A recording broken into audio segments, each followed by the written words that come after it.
Yumayanig man ang social media dahil po sa kasalukuyang iskandalo, mahalaga pa rin pong may mapulot tayong kaalaman sa nangyayaring sigalot doon po sa showbiz. Ang git nga ni Attorney Virginia Sanchez, isang abogado na ang specialty ay women's rights, may mga batas na dapat tayong pamilyar para sa ating lahat. Isa na po dito ay ang batas na kung tawagin ay ang VAUC o ang Anti-Violence Against Women and Their Children Act of 2004. Sa batas po na ito, pinoprotektahan ng mga kababaihan at ang kanilang mga anak laban sa sari-saring pang-aabuso. Pero teka, paano napasok dyan ang usaping Maris Racal, Anthony Jennings at John Villanueva? Ito po, pinagbabawalan ng VAUC hindi lamang po ang physical violence gaya po ng pambubugbog at pangaharas.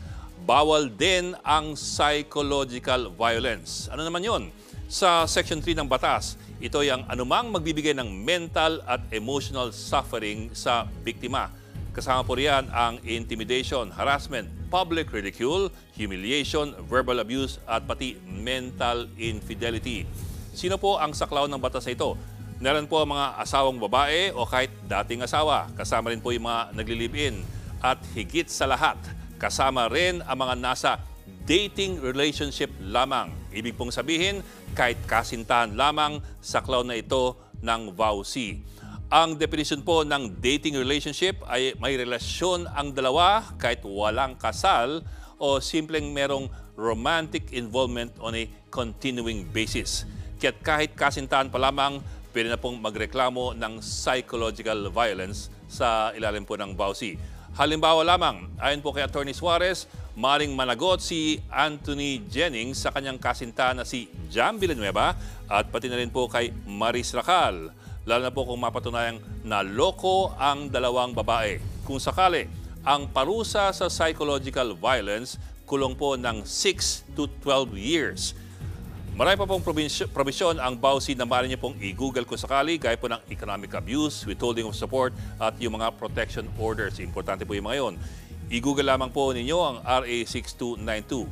Pero partikular lamang po ang batas na ito para sa mga babae at ang kanilang mga anak. Sorry po, hindi pwedeng gamitin ang VAUC na mga lalaki. Nasa pangalan nga naman ng batas. Pero hindi po nagtatapos dyan.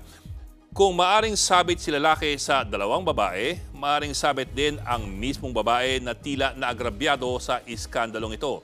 Maaring maging liable din kasi si Miss John Villanueva dahil sa mga nilabas niyang screen grabs ng mga private conversations ng kanyang kasintahan na si Anthony Jennings at si Maris Racal. Opo, kung sakali nga, ang orihinal na agrabyado ay si Miss John Villanueva. Pero kahit po siya ay nasaktan, hindi pa rin po maaaring ilabas yung mga private conversations ng dalawang tao nang wala pong pahintulot nila.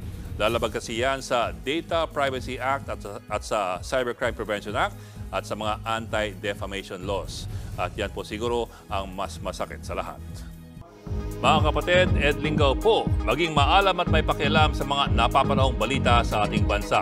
Para sa mas malalimang pagtalakay at paghimay sa mga issue at headlines, tumutok lamang at pag-subscribe sa social media pages ng News 5.